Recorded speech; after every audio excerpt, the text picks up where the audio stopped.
இன்று சென்னை மாநகரத்தினுடைய பல்வேறு பகுதிகளில் மரியாதைக்குரிய கவர்னருக்கு எதிராக கெட் அவுட் ரவி என்கின்ற போஸ்டரை ஒட்டியிருக்காங்க. அவருக்கு எதிராக ஆர்ப்பாட்டத்திற்கு இன்று மாநிலத்தில் இருக்கின்ற ஆளும் கட்சி ஏற்பாடு பண்ணிட்டு இருக்காங்க. தமிழகத்தினுடைய கவர்னர் திரு RN ரவிக்கு அவர்களுக்கு எதிராக திராவிட முன்னேற்ற கழகத்தினுடைய அரசு நடந்து கொள்வது என்பது இது முதல் முறை அல்ல. மரியாதைக்குரிய கவர்னர் அவர்கள் தன்னுடைய பொது நிகழ்ச்சிகளில் மாணவர்கள் மத்தியிலோ அல்லது பல்வேறு சமூக விழாக்களிலோ அவர் பேசுகின்ற பேச்சு இவர்களுடைய சித்தாந்தத்திற்கு எதிராக இருக்கிறது என்கின்ற காரணத்தினால் எங்கெங்கெல்லாம் வாய்ப்பு கிடைக்கிறதோ அங்கெல்லாம் ஆளுநரை அவமானப்படுத்த வேண்டும் என திராவிட முன்னேற்ற கழகம் நினைக்கிறது.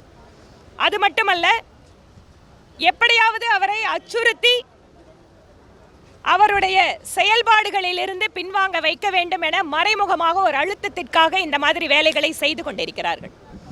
இந்த ஆர்ம் ட்விஸ்ட் பிராக்டிஸ் அப்படிங்கிறது திமுகவுக்கு புதிதல்ல. கருத்து சுதந்திரம் அல்லது அரசியலமைப்பு சட்டத்திற்கான மரியாதை என்பதிலெல்லாம் எந்த நம்பிக்கையும் இல்லாத திமுக அரசு இப்படித்தான் நடந்து கொள்ளும். இங்கு அரசியல் கட்சிகள் ஆர்ப்பாட்டம் நடத்தினால் கூட, அது கூட்டணி கட்சிகளாக இருந்தால் கூட சமீப காலங்களில் அனுமதி மறுக்கப்படுகிறது. சட்டப்பேரவைக்குள்ளாக மாண்புமிகு சட்டமன்ற உறுப்பினர்கள் பேசுகின்ற பேச்சுக்கள் அல்லது அவர்கள் காட்டுகின்ற எதிர்ப்பை கூட லைவை கட் பண்ணுறாங்க, மீடியாக்கள் போடக்கூடாதுன்னு சொல்கிறாங்க. எமர்ஜென்சி காலத்திற்கு திரும்பவும் திமுக அரசு தமிழக மக்களை எடுத்து சென்று கொண்டிருக்கிறது. அதனால் இந்த போஸ்டர் ஆர்ப்பாட்டம் இவையெல்லாம் கவர்னருக்கு எதிராக ஆர்ப்பாட்டம் அல்ல. இவர்கள் தேசிய கீதத்தை அல்லது அரசியலமைப்பு சட்டத்திற்கு எதிராக நடக்கின்ற போராட்டமாகத்தான் தமிழக மக்கள் பார்ப்பார்கள். நடந்து கொண்டிருக்கிறார்னு முதலமைச்சரோட அந்த வார்த்தை எப்படி பார்த்து தமிழகத்தில் ஒவ்வொரு வீடுகளிலும் கூட விருந்தினர்களை அப்படிங்கிறத நம்ம ரொம்ப உயர்வாக பார்ப்போம். ஆனால் இங்கே ஒரு மரியாதைக்குரிய கவர்னரை வர வைத்து அவர் என்ன கேட்டார்? தேசிய கீதம் பாடப்படணும்னு சொல்கிறாரு. தேசிய கீதம் ஏதோ தமிழகத்து சட்டப்பேரவைக்கு மட்டும் அவர் கேட்குறாரா? திமுக கூட்டணியில் இருக்கின்ற மற்ற மாநிலத்தில் பிஜேபி அல்லாத அரசாங்கங்கள் இருக்குது. கம்யூனிஸ்ட் அரசு இருக்குது, டிஎம்சி அரசு இருக்குது, மற்ற மாநிலங்களுக்கு ஒரு வேறு அரசு இருக்குது. கவர்னர் வருகை புரிகின்ற பொழுதும் அவர் நிகழ்ச்சி முடிந்து செல்கின்ற போதும் தேசிய கீதம் இசைக்கப்படுவது என்பது மரபு. அதனால் அந்த தேசிய கீதம் இங்கு இசைக்கப்பட வேண்டும் என கவர்னர் கேட்கிறார். இதை ஏன் மறுக்க வேண்டும்? தமிழ்தாய் வாழ்த்து பாடக்கூடாதுன்னு கவர்னர் சொல்லலை, அதையும் பாடுவோம், அதுவும் எல்லாத்துக்கும் சொந்தம். ஆனால் தேசிய கீதத்தை பாடுறதுல இவங்களுக்கு ஏன் இவ்வளவு தூரம் எரிச்சல் வருது அப்படின்னு தெரியல.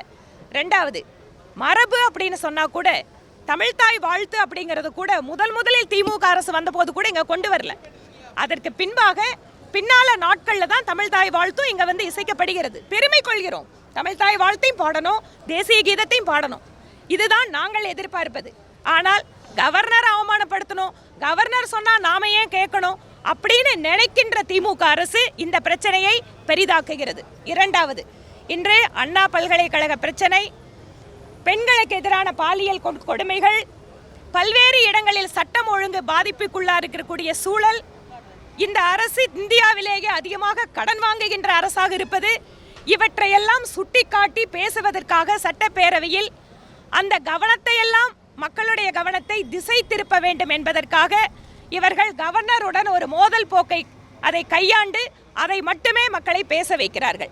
உண்மையான மக்கள் பிரச்சனைகளை திசை திருப்புவதற்காக வேண்டுமென்றே திமுக அரசு இந்த பேரவையினுடைய நிகழ்ச்சிகளை ஒரு சாக்காக வைத்துக்கொண்டு மக்கள் கவனத்தை திருப்ப வேண்டும் என்பதற்காக செய்கின்ற முயற்சியாகத்தான் நாங்கள் பார்க்கிறோம். ஆளுநர் உள்ளே வெளியே செல்லும் வரை நேரலை செய்வதுன்றது வழக்கம், பொதிகை தொலைக்காட்சி உட்பட அனைத்து தொலைக்காட்சிகளும்.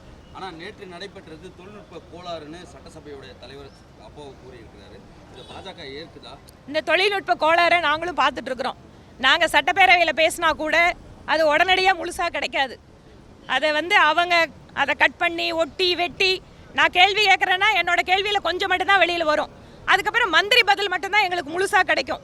இதுதான் இவங்களோட வழக்கமான நடைமுறை. நேற்று நீங்கள் எல்லாம் பார்த்துட்டீங்க. நேற்று உங்களுக்கு லைவ் கொடுக்கல, கேட்டால் தொழில்நுட்ப கோளாறு. அது எப்போவெல்லாம் எதிர்கட்சிகள் ஆளுங்கட்சிக்கு எதிராக ஆர்ப்பாட்டம் நடத்தும் போதெல்லாம் தொழில்நுட்ப கோளாறு வந்துடும். இல்ல அந்த காட்சிகளை வெளியிடணும்னு சபாநாயகருக்கு ஏதாவது கோரிக்கை வைக்கிறதா பாஜக? நீங்க கேளுங்க, நாங்க அது வெளிப்படையா உங்ககிட்ட சொல்லிட்டு இருக்கோம். எப்படி வந்து மக்களுடைய பிரதிநிதிகளுடைய சுதந்திரத்திற்கு எதிராக சட்டப்பேரவை நடந்து கொண்டிருக்கிறது அப்படிங்கறத நாங்க சொல்லிட்டே இருக்கோம். அண்ணா பல்கலைக்கழகத்துக்கு எதிராக அந்த விவகாரத்துக்கு எதிராக போட அனுமதி கிடையாது. ஆனா நேற்று நடந்த சம்பவத்துக்கு மட்டும் திமுக யார் கூட அறிவிச்சிருக்காங்க? அதுதான் திராவிட மாடல். எங்களுக்கு ஆதரவா பேசினா நன்றி சொன்னா நாங்க அனுமதிப்போம், எதிராக பேசினா தொழில்நுட்ப கோளாறு வந்துடும், இல்லைன்னு சொன்னா உடனடியாக ஆர்ப்பாட்டத்துக்கு அனுமதி வந்துடும். நாட்கள் செல்ல செல்ல தங்களுடைய நாட்கள் எண்ணப்படுகிறது என்பதை திமுக அரசு உணர்ந்து கொண்டிருக்கிறது. அதனால தான் மக்கள் பிரச்சனைகளை பற்றி யார் பேசினாலும் இந்த மாதிரி பதட்டம் அடைகிறாங்க. ஜனநாயக ரீதியாக அனுமதி கொடுக்க வேண்டிய போராட்டங்கள் ஆர்ப்பாட்டங்களுக்கு கூட கொடுக்கறதில்ல. காரணம் என்ன? எங்கே இதை வச்சு மக்கள் ஒன்றாக திரண்டு கொள்வார்கள் அப்படின்னு. நீங்கள் ஒரு மாணவி கருப்பு துப்பட்டா போடுறது கூட பார்த்து இந்த அரசாங்கம் பயப்படுதுன்னா அப்போ அவர்களுக்கு தெரிகிறது தமிழகத்த மக்கள் எந்த அளவிற்கு இந்த அரசின் மீது கோபமாக இருக்கிறார்கள் என்பதை அவர்கள் உணர்ந்து கொண்டிருக்கிறார்கள்.